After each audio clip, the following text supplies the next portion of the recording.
তুমি ধরো মুর্শিদের সঙ্গ, তোমার পাপে বরায় অঙ্গ। ভিতর বাহির আগে কর পরিষ্কার। প্রেম করা কি ভবে সহজ ব্যাপার, আশেক হওয়া কি ভবে সহজ ব্যাপার। ওরে তুমি ধরো পীরের সঙ্গ, তোমার পাপে বরায় অঙ্গ।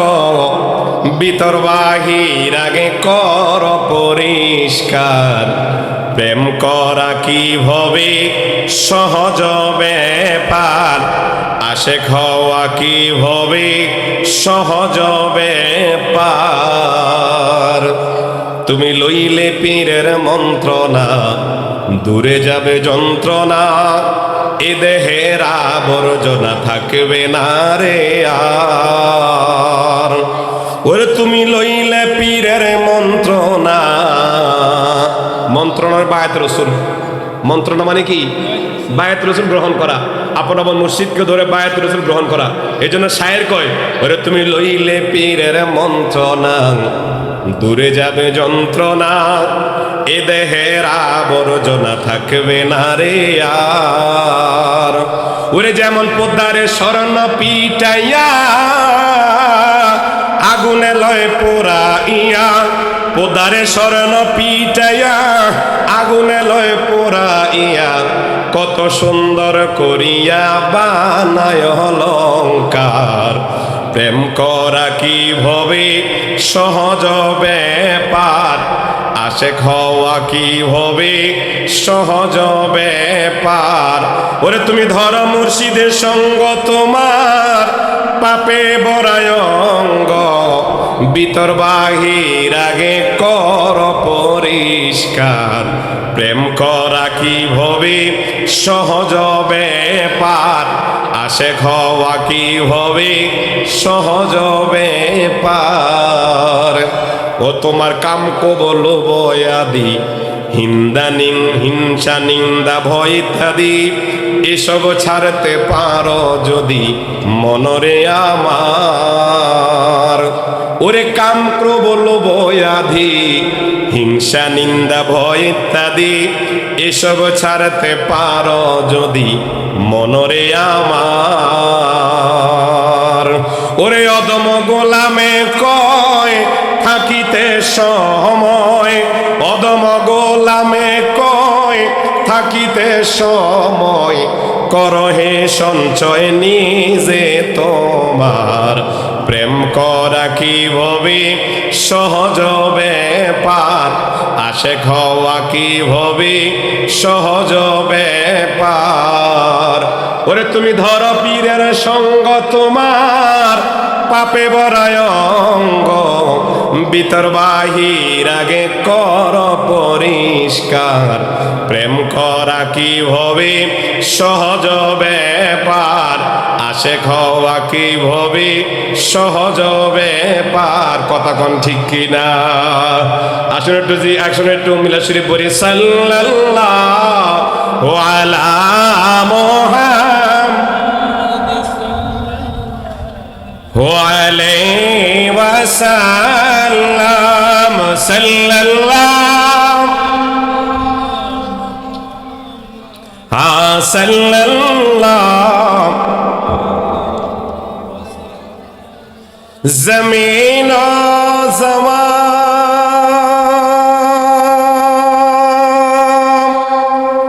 तुम्हारी लिए मकीना मकान तुम्हारे लिए चुनी नो चुना। तुम्हारे लिए बने दो जहां तुम्हारे लिए। सल्लल्लाहु मरहबा। हाँ सल्लल्लाहु,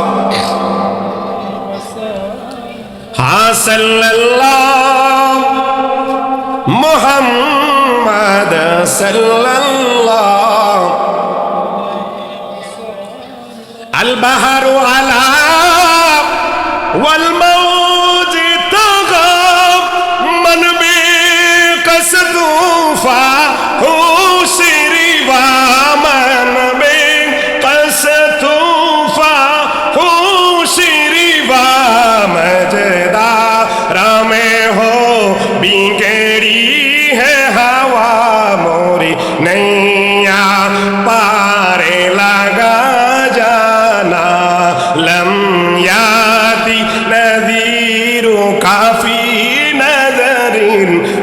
से ले तो न शुद पैदा जाना सल्लल्लाहु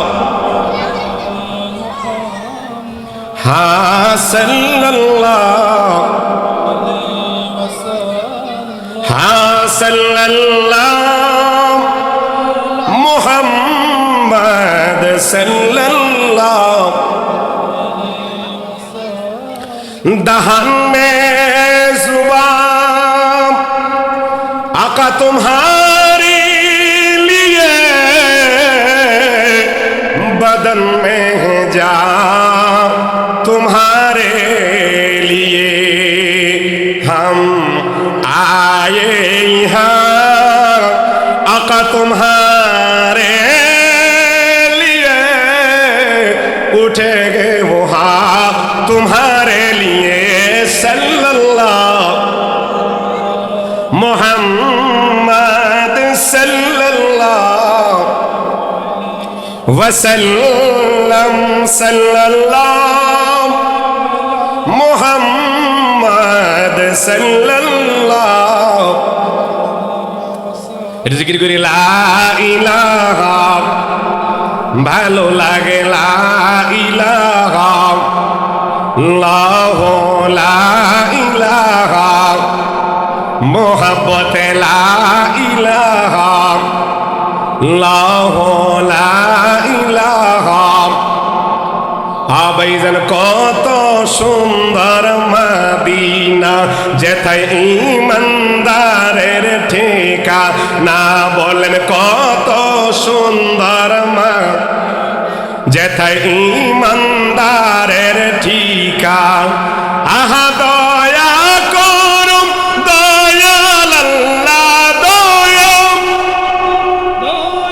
লাল্লাহ নসিব করো মদিনা লা ইলাহা হো লা ইলাহা লা হো লা ইলাহা আমি কোন পথ হব রওয়ানা হায়রে মদিনা রাস্তা চিনি না বলেন কোন পথ হব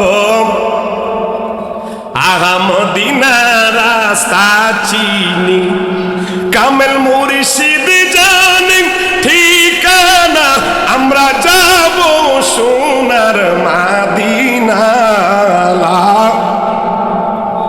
ইল্লাল্লাহ পড়িয়ে লা ইলাহা লাহু লা ইলাহা বাইজান আল্লাহ ছাড়া মাবুদ নাই আমার নবীজি ছাড়া উপায় নাই বলেন আল্লাহ ছাড়া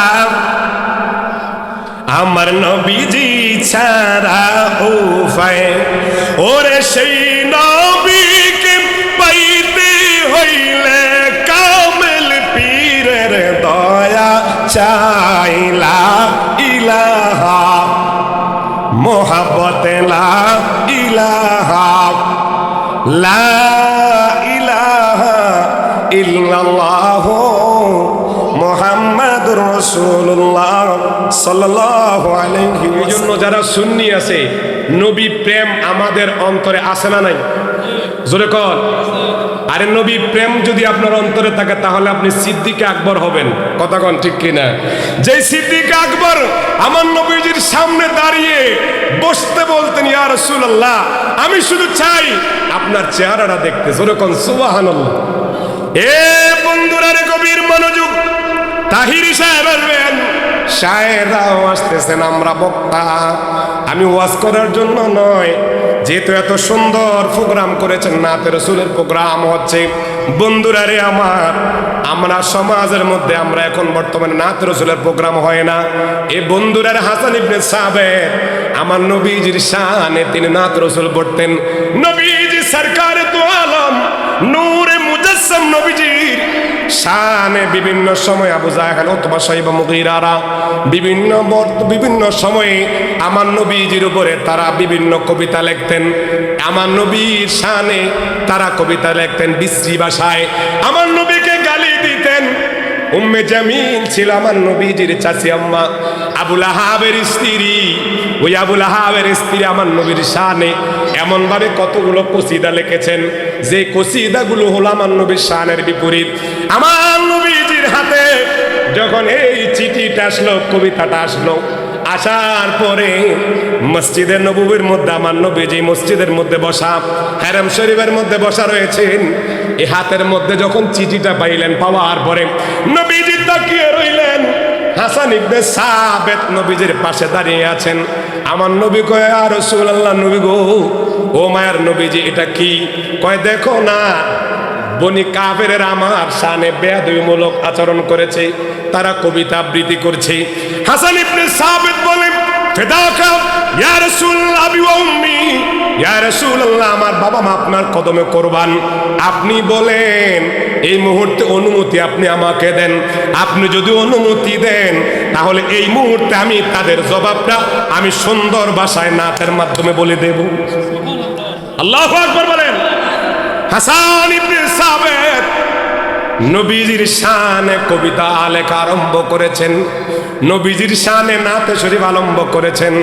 এই দিক দিয়ে তারা আমার নবীর শানে বেয়াদবিমূলক আচরণ করছে, এই দিক দিয়ে হাসান ইবনে সাবিত সুন্দর করে আমার নবীর শানে প্রশংসামূলক আমার নবীর শানে নাত লিখছে। হাসান ইবনে সাবিত যখনই সময় পায় আমার নবীজির সামনে নাত শরীফ পড়ে, আমার নবীজি খুশি হইয়া হাসান ইবনে সাবিতের জন্য ওই হারাম শরীফের মধ্যে আরেকটা মেহরাব বানিয়ে দিয়েছেন।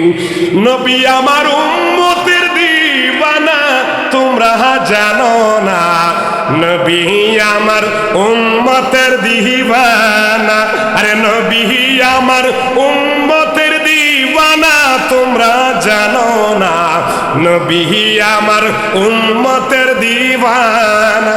ওরে 570 খ্রিস্টাব্দে দয়াল নবী সরোয়ারে ধরার বুকে করলেন আগমন, কথা কোন ঠিক কিনা? ওরে 570 খ্রিস্টাব্দে দয়াল নবী সরোয়ারে ধরার বুকে করলেন আগমন। ওরে পাপী উম্মত ধরাইবারে এসে নবী সিজদা করে, ঠিক কিনা বলেন? আরো জোরে কল। নবীজি এসেছেন, সিজদায় পড়ে বলতেছেন, ইয়া উম্মতি, ইয়া উম্মতি। হে বন্ধুরা রে, নবীর শানে আজকে নাতে রাসূল প্রোগ্রাম করছেন আমার প্রধানিয়া সাহেব দুলাল ভাই বলেছেন আসতে হবে, আজকে আসবেন, আগামী দিনও আসতে হবে। আমি বললাম ভাই অসুস্থ, কয় বুঝি না, মোহাব্বত থাকলে আসবেন। এই জন্য বন্ধুরা মোহাব্বতে চলে আসলাম। আজকে যেহেতু নাতের প্রোগ্রাম, এখানে তাহিরি সাহেব আসবেন, আমরাও আসতেছি, আপনারা খুশি নেবে যান। আরো জোরে কন। হারিসেলবাসী আমরা আইলে বেশি খুশি নি না রাগ? গত কয়েক মাস আগে এখানে একটা প্রোগ্রাম হয়েছিল, উরুস মোবারক, আসছিলাম, দেখেন নাই? আমরা এলাম বক্তা মানুষ, আমরা কি নাচ করতে পারি, তবে হ্যাঁ ওয়াজের মধ্যেখানে নাচ আসে, এটা নবীর প্রেম থেকে, কথা বলেন ঠিক কিনা? এ বন্ধুরা রে, উম্মে জামিল ছিল অত্যন্ত সুন্দরী। আবু লাহাব একবার শানে যখন আমার আল্লাহ সূরা লাহাব নাজিল করলেন, তাব্বাত ইয়াদা আবি লাহাব, ধ্বংস হয়ে যায় আবু লাহাবের 2টি হাত। এখন উম্মে জামিল ছিল সুন্দর, এমনি ছিল সুন্দর, কিন্তু ছিল কৃপণ। সে পাহাড় থেকে বিভিন্ন সময়ের লাকড়িগুলো এনে মাথায় করে আনতো। বন্ধুরা রে আমার, যখন আল্লাহ রাব্বুল আলামিন আবু লাহাবার শানে তাব্বাত ইয়াদা আবু লাহাব এই সূরাটা নাজিল করেছেন, উম্মে জামিল এমন ভাবে গোসা হয়েছে, কয় আজকে গিয়ে মুহাম্মদে আরবির চেহারার মধ্যে থুতু নিক্ষেপ করবো। জোরে কর নাউজুবিল্লাহ। আল্লাহুম্মা সাল্লি আলা মুহাম্মাদ, আল্লাহুম্মা সাল্লি আলা দেনা মুহাম্মাদ নাম হাশাফিয়ানা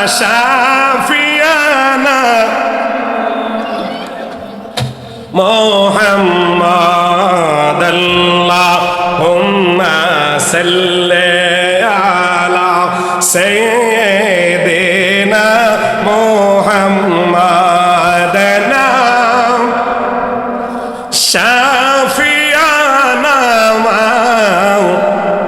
নূর নবীজি রাগ মনে জগৎ হইল উজালা। হায়রে মধুর নামটি স্মরণ কর ওহে আশিক নিরালা। আল্লাহুম্মা সাল্লি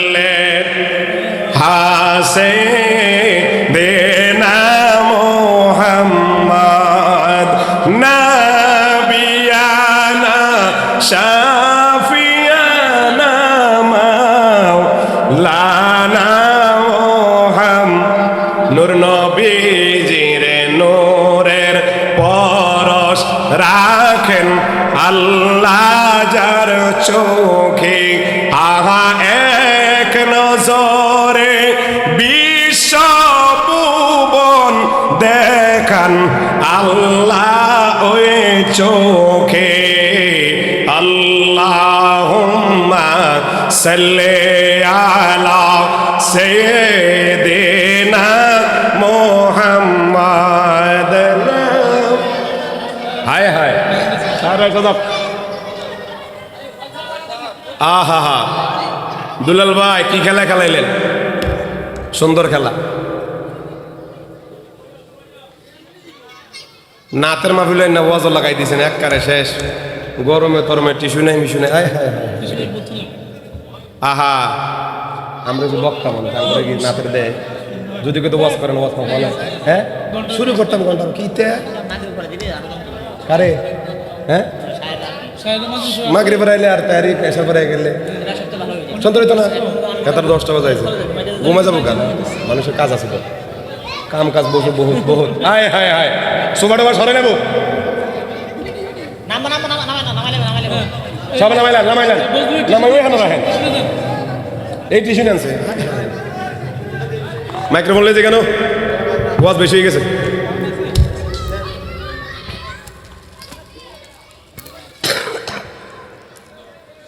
টপিক দেন টপিক।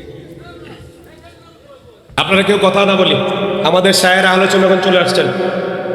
এই নাতে প্রোগ্রামগুলো আমি মনে করি প্রত্যেক বিবাহ দরকার, বিবাহতে হওয়া দরকার। কারণ অপসংস্কৃতি আমাদের থেকে আমাদের মাঝে এমনভাবে গ্রাস করেছেন। এই জন্য দেখবেন 7 বছরের মেয়ে এসব বলো এই কিনা দর্শন হয়, কথা কোন ঠিক কিনা। যদি সব জায়গায় অপসংস্কৃতি বাদ দিয়ে বিবাহ অনুষ্ঠানের মধ্যে যদি নাতে রসুলের প্রোগ্রাম করা হয়, নবী প্রেমের উজ্জ্বল দৃষ্টান্ত স্থাপন করা হয়, তাহলে রামিসার মতো আমার ছোট বোন দূষিত হবে না। কারণ বর্তমান সময়ের মধ্যে আমরা আমাদের সন্তান নিয়ে অত্যন্ত শঙ্কায় আছি, বিভিন্নভাবে আমরা বিপদে আছি, কথা কোন ঠিক কিনা। এই যে রামিসা আমার ছোট বোন 17 বছরের মেয়েটা একজন নরপিশাচ দর্শন করেছে।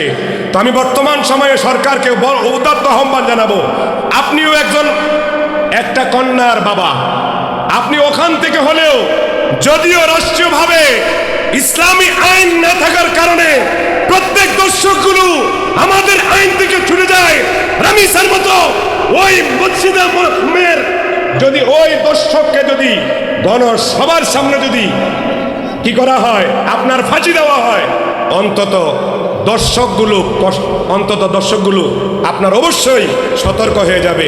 এখন দেখেন চিন্তায় রাহাজানি, বিভিন্ন রকমের দর্শন বেড়ে গেছে, কথা বল ঠিক কিনা। আমি চাই সরকার মহোদয় যেন অন্তত এই রামিসাকে যে দর্শন করেছে তাকে জনসম্মুখে এনে ফাঁসির কাস্টে ঝুলিয়ে তার দৃষ্টান্তমূলক শাস্তি দেওয়ার আমরা দাবি জানাচ্ছি, কথা কোন ঠিক কিনা। সবাই একমত ইনশাআল্লাহ। আমরা এই আশা ব্যক্ত রেখে আমি আমার বক্তব্য শেষ করছি। আসসালামু আলাইকুম ওয়া রাহমাতুল্লাহি ওয়া বারাকাতুহু।